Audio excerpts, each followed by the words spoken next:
हमनी के संस्कृति, हमनी के संस्कार सदा रहे हमनी के साथ। भारत के महान ग्रंथ और काव्य सब के संपूर्ण संकलन सब्सक्राइब करें तिलक।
का कैली आप? अरे अरे ये तो कौनो चोर है। यशोदा देखा देखा भगवान जी के हार चोरा के जात रहे। वही भाग दौड़ में गिर गई हुई। छी छी ब्राह्मण देवता, ऐसे नीच कर्म काहे कैली?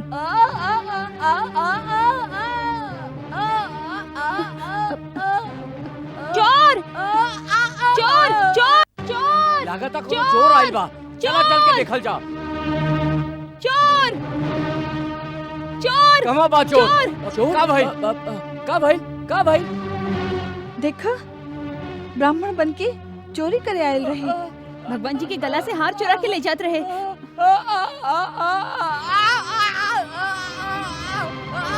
मारी मत सुनीता।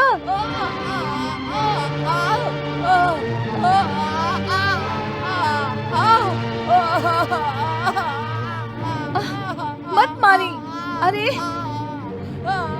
सुनीता। अरे ठहरा आप लोग, ठहरा, मारा मत, छोड़ा इनके, हटा। ब्राह्मण के मारा तड़ा आप लोग? नंदराय जी, ये ब्राह्मण ना है, ये चोर है चोर। भगवान के गला के हार चोरा के भागत रहे। पंडित जी, कई सच है?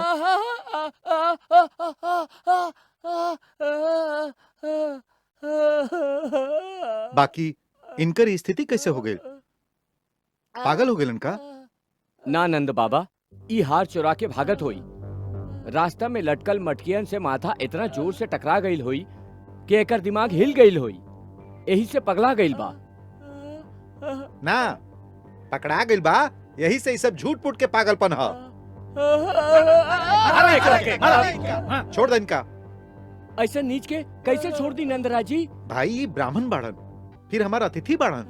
नंदराज जी, ऐसा व्यक्ति दया के पात्र ना हो खस। ब्राह्मण होके ऐसा कुकर्म कैल और भी नीचता है।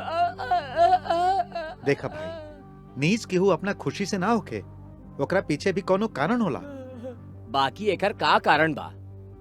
आप इनके घर में बुलवली, भाभी इनके खातिर भोजन तैयार कैली और ये हार चुरा के भागत रहे। ऐसा नीचता के का कारण हो सकेला? एकर कारण बा इनके दरिद्रता। संसार में सबसे बड़ दुख दरिद्रता है, और ये दुख के मारे आदमी कौनो पाप कर सकेला। ये बहुत दुखी दिखत बाड़न, 2 दिन से बुखाइल बाड़न।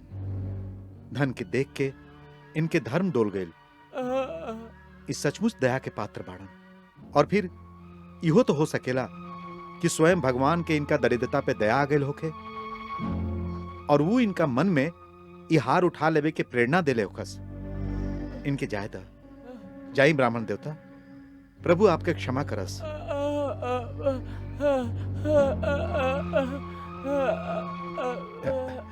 ठहरी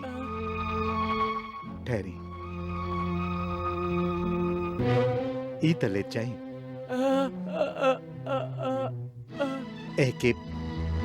एक दक्षिणा समझ के स्वीकार करनी ली।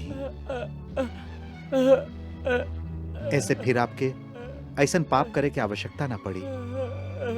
सुना, तू इनका के गांव से बाहर तक सुरक्षा पूर्वक छोड़ आवा, और हाँ, आपन आंख नीचे रखिया, जैसे इनका हीन भावना से दुख ना पहुंचे। और ये जाने के एकदम कोशिश मत करिया कि कहां जाता रहूं। जा।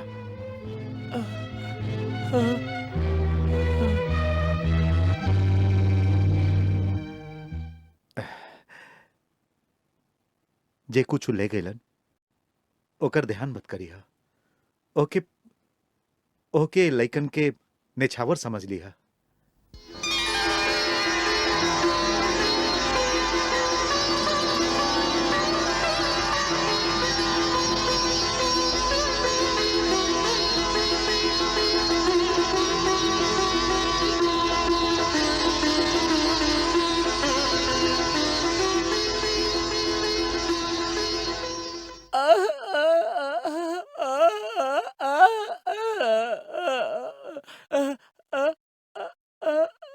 अरे मूर्ख, अपना करने के फल पाके अब काहे दुखी होता रहा? जब तू एगो नन्हा शिशु के हत्या करे के संकल्प कैला, वही क्षण तू ब्राह्मण के पदवी से गिर के चांडाल हो गईला। तू हमके अपन गुरु मानत रहा, और जात समय ओह जघन्य कुकर्म खातिर तू हमसे आशीर्वाद भी मंगला। यही लाज के चलते हम अपन प्रतिमा के गिरा देले रही। बाकी तू वो संकेत के समझला ना, और जात समय हमके भी एगो भव्य मंदिर के लोभ दे गईला। मूर्ख श्रीधर, तू हमके अपन गुरु मनला, बाकी हमार आदर्श के, हमार विचार का अनुकरण ना कैला। तू हम दत्त गुरु अवश्य हैं, बाकी हम दत्त के गुरु ऐसे बनली काहे कि वो वीर बाड़न, बलवान बाड़न, मेहनती बाड़न। देवतन के तरह खाली भोग विलास ना करस। ऐसे हमार यह प्रयास रहेला कि यह पराक्रमी दैत्यन के साथ देवता अन्याय ना करस। बाकी यह बात पर भी ध्यान दा कि हम कबो उनकर पाप कर्म में उनकर सहायता ना कैली। राजा बलि परम वीर रहन, महत्वाकांक्षी रहन। उनके इंद्र से विजय बनावे खातिर हम उनका से 100 यज्ञ करवैली, बाकी उनका से बाल हत्या ना करवली। देवासुर संग्राम में विष्णु उनकर वध कर दिलन, तो हम अपन संजीवनी विद्या के द्वारा उनका के फिर से जीवित कर दिली।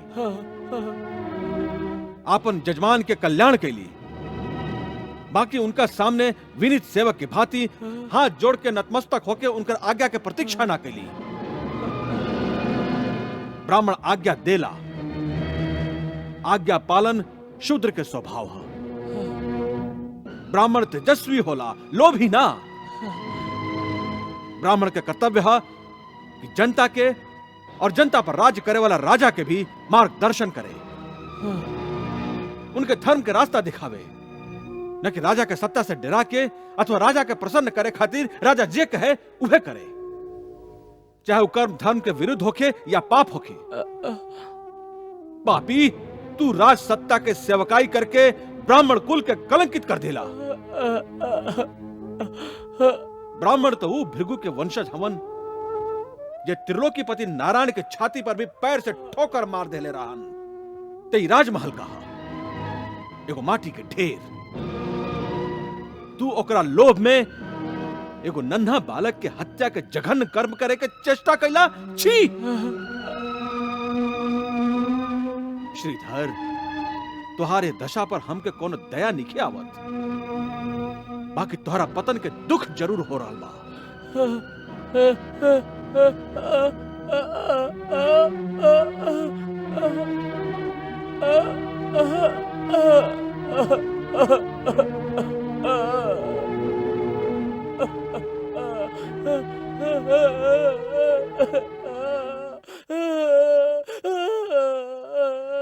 श्रीधर,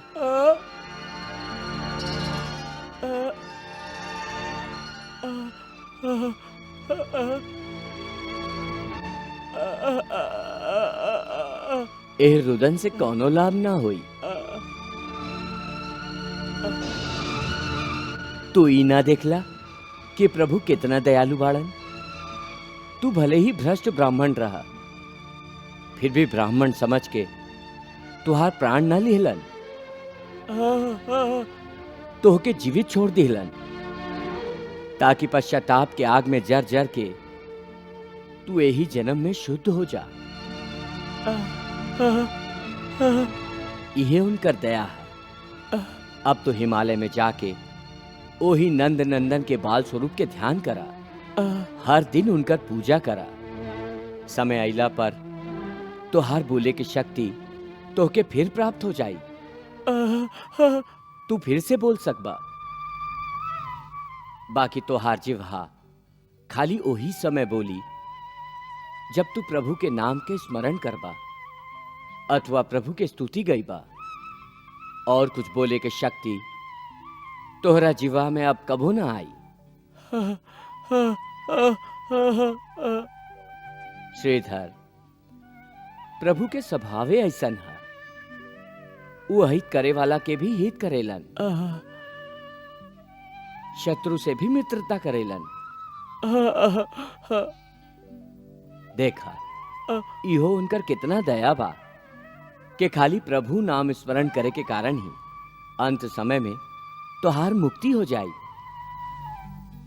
श्री कृष्ण गोविंद हरे मुरारे, खाली यही मंत्र के जप करत रहा। श्री कृष्ण गोविंद हरे मुरारे, श्री कृष्ण गोविंद हरे मुरारे।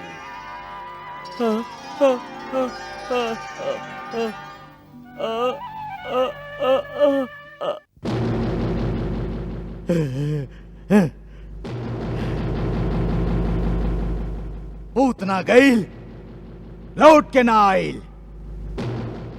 श्रीधर ब्राह्मण गईल, वापस ना आईल। एगो तो मर गईल और एगो पागल होके आ करे लागल। हाँ? कागासुर,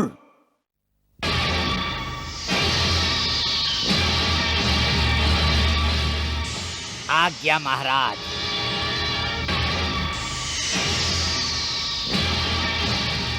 अब हम तो के आज्ञा देत हई, अपना तेज चोंच से ओह बालक के टुकड़ा टुकड़ा कर दा। जा। जय आज्ञा महाराज।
चाणूर,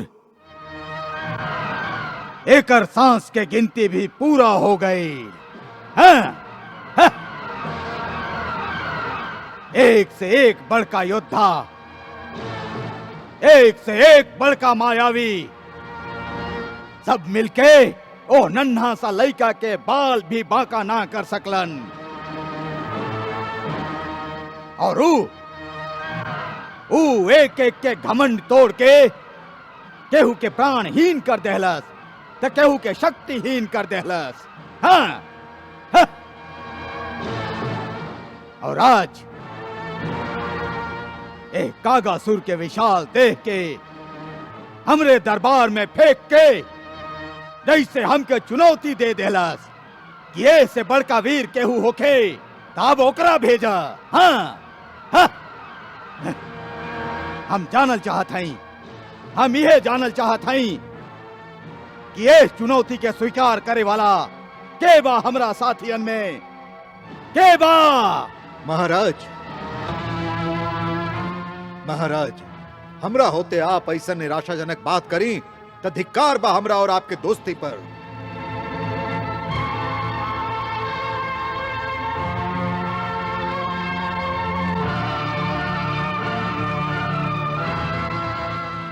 उत्कच, उत्कच आपके मित्र।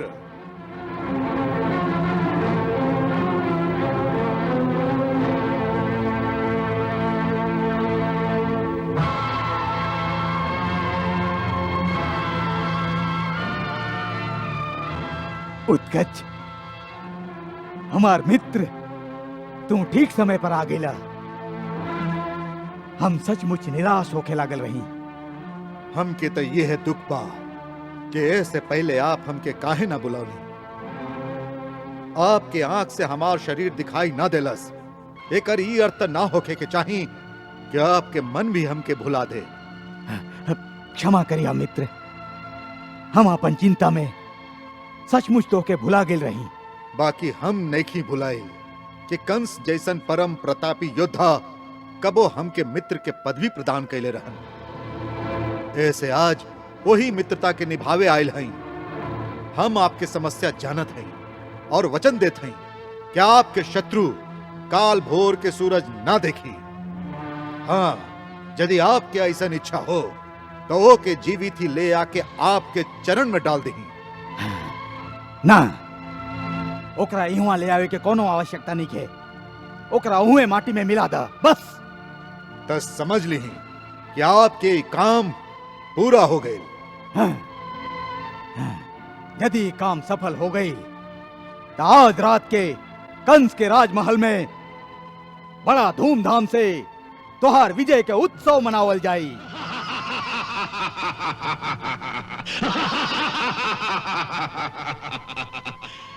ये जदी के शब्द हमरा शब्दावली में नहीं खे। हम दैत्यराज हिरण्याक्ष के बेटा उत्कच सबके सामने प्रतिज्ञा करत हई कि आज ही सूर्यास्त से पहले आपके शत्रु के अंत कर दे। हाँ, आप उत्सव की तैयारी करी। हाँ, अवश्य।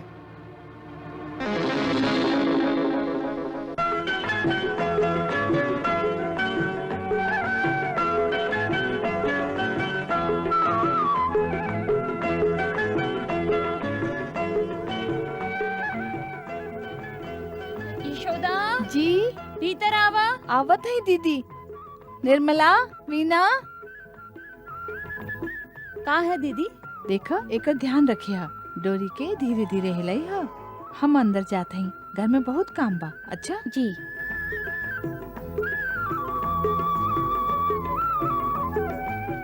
मिर्चा के अच्छा से फैलावे के चाहिए, धूप लगे के चाहिए ना, ऐसे।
हरे कृष्ण कृष्ण कृष्ण